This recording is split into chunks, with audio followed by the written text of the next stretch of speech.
Hi viewers, எல்லாருக்கும் வணக்கம். இன்றைக்கி வந்து குரோஷேல ஃப்ளாட் ரவுண்ட் சர்க்கிள் எப்படி பண்ணுறதுன்னு பார்ப்போம். இதுக்கு முன்னாடி வந்து ஸ்பைரல் பார்த்தோம். ஃப்ளாட்லேயே வந்து ஸ்பைரல் ரவுண்ட் சர்க்கிள் பண்ணணும் குரோஷேல. ஸோ இது வந்து எப்படி பண்ணுறது அப்படின்னு பார்க்கலாம். ஸோ நம்ம யான் எடுத்துக்கலாம், உள்ளன் நூல் எடுத்துக்கலாம். உள்ளன் நூலில் ஸ்லிப் நோட் ஃபஸ்ட்டு போகிறோம். ஸ்லிப் நோட் வந்து வேரியேஷன் இருக்குது. கீழே டிஸ்கிரிப்ஷன் பாக்ஸில் லிங்க் இருக்குது, தெரியாதவங்க பார்த்து தெரிஞ்சுக்கோங்க. 3 செயின் போடுறேன். ஸ்லிப் நோட் போட்டதுக்கப்புறம் 3 செயின் போகிறேன். 3 செயினில் 3வது செயின்லேருந்து ஃபஸ்ட்டு செயினை நம்ம வந்து லாக் பண்ணுறோம் சர்க்கிள் வரத்துக்காக. அதை வந்து ஸ்லிப் ஸ்டிச் போட்டு நான் வந்து க்ளோஸ் பண்ணிக்கிறேன். இப்போது நடுவில் இருக்கிற அந்த ஹோல் இருக்கு இல்லையா, நம்ம வந்து 3 செயின் அந்த நடுவில் இருக்கிற ஹோலில் தான் நம்ம வந்து ஒர்க் அவுட் பண்ண போகிறோம். இப்போ 3 செயின் போட்டுக்கிறேன். 3 செயின் போட்டுக்கிட்டு நான் ஃபஸ்ட்டு டபுள் க்ரோஷே பண்ணுறேன். டபுள் க்ரோஷே யான் ஓவர் அந்த ஹோலுக்குள்ளே போயிட்டு மறுபடியும் யான் எடுத்துகிட்டு வந்தால் 3 உங்களுக்கு செயின் இருக்கும் நீடில். அதில் புல் த்ரூ ரெண்டு ரிலீஸ் பண்ணிட்டு 2 ரிலீஸ் பண்ணுறோம். டபுள் க்ரோஷே வேரியேஷனும் வந்து கீழே இருக்கிற டிஸ்கிரிப்ஷன் பாக்ஸில் லிங்க் இருக்குது. டபுள் க்ரோஷே தெரியாதவங்க அதை பார்த்து தெரிஞ்சுக்கோங்க. இதில் வந்து மொத்தம் வந்து நமக்கு 15 டபுள் க்ரோஷே வரும். ஃபஸ்ட்டு போட்ட 3 செயின் இருக்கு இல்லையா, அதையும் கவுண்ட் பண்ணி தான் நமக்கு வந்து 15 டபுள் க்ரோஷே வரணும். இப்போது ஃபஸ்ட்டு போட்ட 3வது செயினில், அதாவது 3 செயினில் 3வது செயினை நம்ம வந்து ஸ்லிப் ஸ்டிச் போட்டு லாக் பண்ணுறோம். ஸ்லிப் ஸ்டிச் போட்டு லாக் பண்ணத்தோடு அதுலேருந்து 3 செயின் போடுறோம். மேலே 3 செயின் போட்டுட்டு அந்த 3வது செயின் எங்கே போட்டோமோ அதே ஹோல்லையே நம்ம வந்து டபுள் க்ரோஷே பண்ணுறோம்.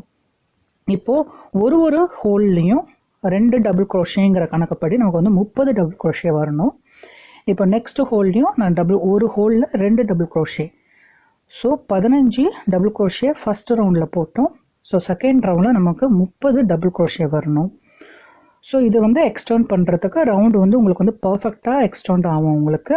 இப்போது நான் வந்து 30 டபுள் க்ரோஷே பண்ணிட்டேன். நான் ஒரு ஹோல்லையும் முன்னாடி ஃபஸ்ட்டு இந்த 15 ஹோலில் 2 டபுள் க்ரோஷே பண்ணோம்னாக்கா நமக்கு 30 டபுள் க்ரோஷே வரும்.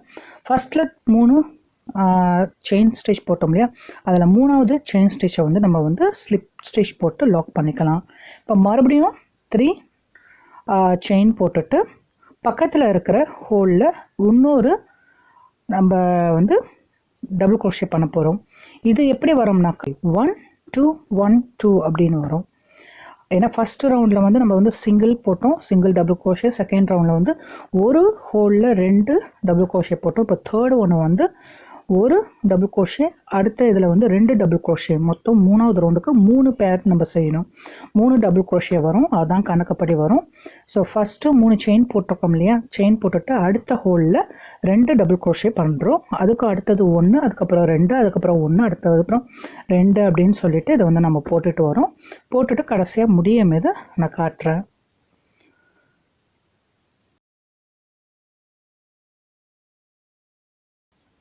ஸோ கடைசியாக பார்த்திங்கன்னா இந்த மாதிரி வரும். இதில் 3வது செயினில் 3வது ஹோலில் நம்ம ஸ்லிப் ஸ்டிச் போட்டு இந்த ரவுண்டை லாக் பண்ணிக்கலாம்.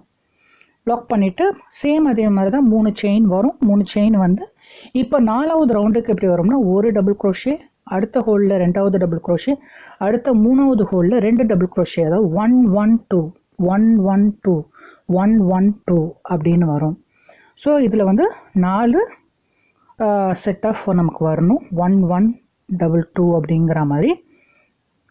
ஸோ அது வந்து 4வது உங்களுக்கு வந்து ஈஸியாக ஞாபகம் வச்சுக்கலாம். ஃபஸ்ட் ரவுண்டுக்கு ஒரு டபுள் க்ரோஷே, 2வது ரவுண்டுக்கு ஒரு ஹோலில் 2 டபுள் க்ரோஷே, 3வது இதில் வந்து 1 டபுள் க்ரோஷே சிங்கிள் 1, அடுத்து டபுள் 1, அது 1 2 1 2 அப்படி வரும்.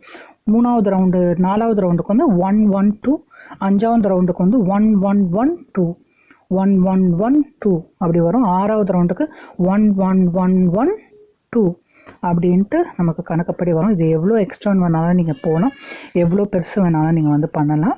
ஸோ ஈஸியாக ஞாபகம் வச்சுக்கிறதுக்கு இந்த மாதிரி நீங்கள் செய்யுங்க, ஈஸியாக வரும். இது வந்து பிகினர்ஸ்க்கு வந்து ரொம்ப ஒரு பர்ஃபெக்டான ஒரு ப்ராஜெக்டாக இருக்கும். நீங்கள் வந்து டேபிள் மேட்டு, டைனிங் டேபிள் மேட்டு, கால் மிதி, அந்த மாதிரி எது வேணாலும் நீங்கள் வந்து இதில் வந்து செய்யலாம்.